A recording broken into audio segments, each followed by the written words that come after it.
Okay, there's been a lot of you who have requested that I cover the Diomede Islands, and if you look on YouTube, there's plenty of videos about Little Diomede, the one over here on the right, which is part of the United States. But there's hardly any videos or honestly that much information about Big Diomede over here on the left. This island is part of Russia, and it's only about 2 miles away from Little Diomede Island. And while they're only 2 miles away, the international date line actually crosses in between these, so they're 21 hours apart. While Little Diomede over here actually has a population of around 100 people in this small village on the west side, Big Diomede Island, also known as Ratmanov Island, has no permanent population, but does have some interesting things on its surface. Let's take a quick peek at some of these. If you come to the very top, you actually see a few buildings up here with some roads connecting it all. You can also see that there's a road that goes down to the ocean right here. Coming a little south of this base, you can see that they have a helipad. Now, this island is pretty mountainous and has very steep cliffs, and there's not a good obvious place for an airport here. Speaking of an airport, if you come to the middle of the island, near its highest point right here, and you just come a little up, you can actually see an airplane that's sitting here. So that's something we're going to explore in this video too.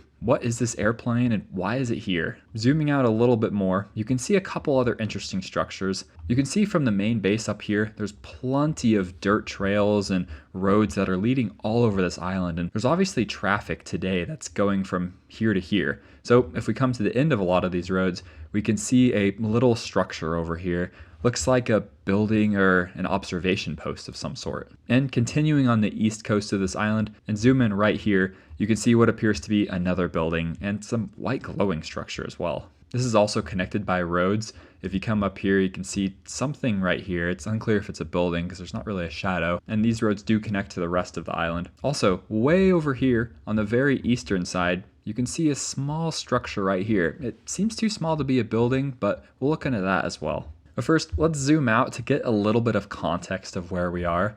So we're in the middle of the Bering Strait between Alaska and Russia, and we're right on the border of the Pacific Ocean to the south and the Arctic Ocean to the north. Both of these islands, Big and Little Diomede, are very far away from their nation's capital and are very hard to access for honestly both of the countries. It wasn't always that no one lived on Big Diomede Island. In fact, before the 1940s, there were hundreds of people living here on Big Diomede, and people would travel between the two islands all the time like it was no big deal. As a lot of you know, in 1867, the United States purchased Alaska from Russia, and that's when the people on these two islands began to be split off. But it wasn't until years later when it became really difficult to go from one island to another. I found this absolutely awesome newspaper article from February 3rd, 1929 in the Sunday Province from Vancouver, British Columbia, all about the Diomede Islands. This is one of the earliest newspaper articles I could find about Diomede.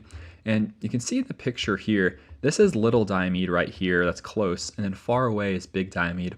See, it's not far at all. I wanted to highlight just a few interesting things I found in this newspaper article. There's a quote from some of the people on this island. "We are Little Diomede people," and then another guy said, "We are Big Diomede people." So obviously there was pride of being from one island or the other. In the winter, the ice between the two islands is completely frozen, and you can simply walk from the United States to Russia in just about an hour. If you make that walk, you'll skip a day into the future, and vice versa on the way back. They also note how inhospitable the islands appear, despite people actually living there. Little Diomede has about 125 people, while Big Diomede has about 20.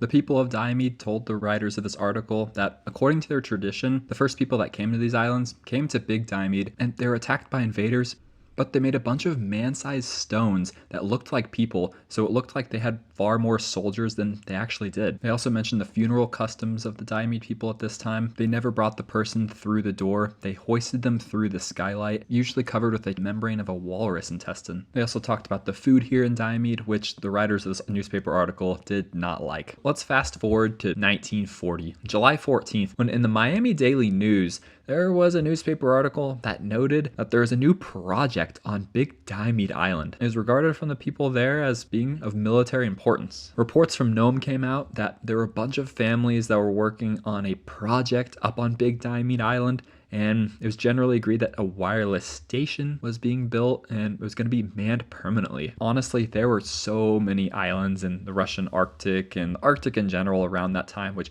had similar stories of a polar station being built. It was often described as a weather station, but is probably used as more. This happened a lot in the 1980s and 90s as well, as you can see from some of my other videos where I explore a lot of these Arctic islands up here and talk about the history. This newspaper article mentioned that only a few people were living on Big Diomede Island, as in the years leading up to this, a lot of people from Big Diomede Island were forcibly relocated to Chukotka over here on the eastern part of Siberia. This forcible relocation also happened on the United States side in different ways that I won't discuss in this video, but I would recommend looking into it as it's a very important part of US and Alaska history if you're interested in that. That polar weather station that they're talking about in that newspaper article seems to be this one in the northern part of the island that's connected by a helipad here, and this is what they originally built to monitor weather and also, as it was 1940, probably military significance. Alright, I know a lot of you are wondering about in the middle of the island, near the highest point, we talked about that plain that's there. It looks like it's pretty intact, and there's clearly a road that goes right by it, and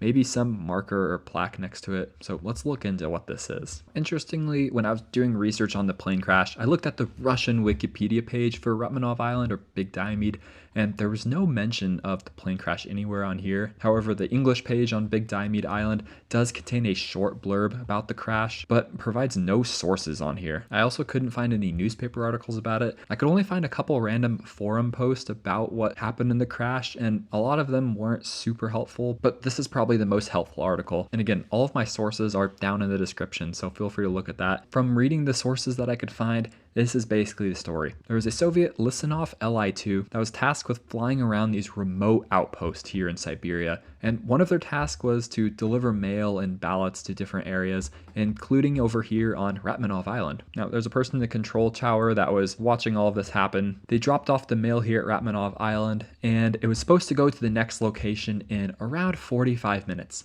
However, 45 minutes passed and there was no arrival of that aircraft at the next location. They found out what ended up happening was that aircraft was in very thick fog, and as it was flying over the highest point of Ratmanov Island, right where its crash site is, it clipped the ridge and slid on its belly and ended up right here. It was a miracle that no one died from this airplane crash. They described someone hitting their head on the windshield and breaking their head, which I assume is some sort of skull fracture or maybe bad concussion. And someone else broke a collarbone and they had bruises, but no one ended up dying from this. After this, the 4 pilots left and ended up actually returning here later that year. People slowly recovered the equipment, and the pilots thanked the outposts up here in the north for rescuing them at that time. That's really all the information I could find that seemed credible about this island and seemed somewhat from a primary source. So let me know if you find out anything else about this plane crash. Alright, let's keep going forward in time. Now we're to 1984, and this was almost to the peak of the Cold War between the Soviets and the United States. This is an article from the St. Louis Post-Dispatch. They explain that there are 5 Americans who were detained because they had apparently entered the waters near Ratmanov Island, and they had said that the men deliberately entered the Soviet maritime zone, and they were eventually released after being held there for a week at a Siberian coastal settlement. Only a couple years later, in 1987, an American swimmer named Lynn Cox made the swim from Little Diomede to Big Diomede. They also mentioned that people have walked across the ice in the wintertime and were occasionally sent back by the Soviets. The other really interesting thing I found out about Ratmanov or Big Diomede Island was there's actually a film made about it in 2001 called Ostrov. And the style of filming looks much older than 2001, but apparently it was filmed around then, and it has kind of an eerie vibe for a lot of it, but a lot of it is kind of fun too and interesting. Highly recommend watching this video if you're interested more in the history. I'll go through a few notable things I found in this movie. You can see the shores and the cliffs here. It's not an easy place to land a boat at all. There's only a few places where you can really do that. Mostly on the northern part of the island. This guy is running through the water for some reason, not really sure what he's doing, but he just gets smashed by the waves. Here's an aerial view of what the island looks like. You can see on top it's kind of flat, but no trees. And you have to take a helicopter here in order to land, which they do right now. And here's part of what the polar station looks like. Seems like it's just a supply drop. They also have their dog companions with them. Today, it seems like a lot of the personnel on this island are focused on maintaining a border outpost, which is what seems to be what these buildings on the eastern side of the island are, and possibly down here on the southern side as well.